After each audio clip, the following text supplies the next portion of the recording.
Je vous le disais en titre, le chômage a encore légèrement augmenté le mois dernier, plus 0,1% en Île-de-France, 637 630 demandeurs d'emploi. Sur un an, la hausse est de 5,6%. Au niveau national, c'est surtout le chômage des jeunes qui repart à la hausse. Aider les jeunes diplômés, en particulier ceux issus des quartiers, à trouver un emploi, c'est l'objectif du cabinet Mosaïque RH en Seine-Saint-Denis. Il est parti d'un constat simple, de plus en plus de grands groupes installent leur siège dans le département, mais ces entreprises ne se tournent pas vers la main-d'œuvre locale. Mathieu Caillot, Pierre Lassus. À 25 ans, Mohamed est à la recherche d'une entreprise pour terminer son Master 2 en alternance. Cette fois-ci, c'est à côté de chez lui qu'il a rendez-vous, chez SFR, récemment installé à Saint-Denis.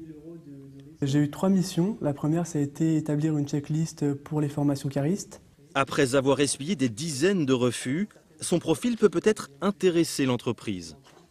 Au début, on s'en rend pas compte, mais plus on postule et plus on voit qu'on a des refus de candidature, donc on s'imagine que forcément c'est soit la localisation ou soit le nom qui pose problème. Chez SFR, on a aussi une diversité de clients et qu'effectivement, on est un peu en mesure, nous, dans nos process et dans notre façon de penser, de répondre un peu à cette image client avec cette diversité. Et je pense qu'en ayant une diversité de compétences, on y répondra d'autant mieux.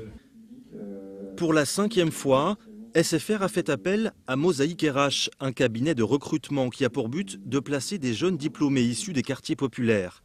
80 d'entre eux ont été sélectionnés puis préparés à ces entretiens.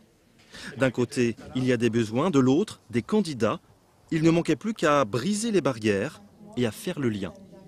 Ça m'avait l'air un peu inaccessible, c'est le mot exact, inaccessible. C'est vrai qu'on se sous-estime parfois. Et puis, en fin de compte, non, on a tous des qualités et puis il faut les mettre en avant.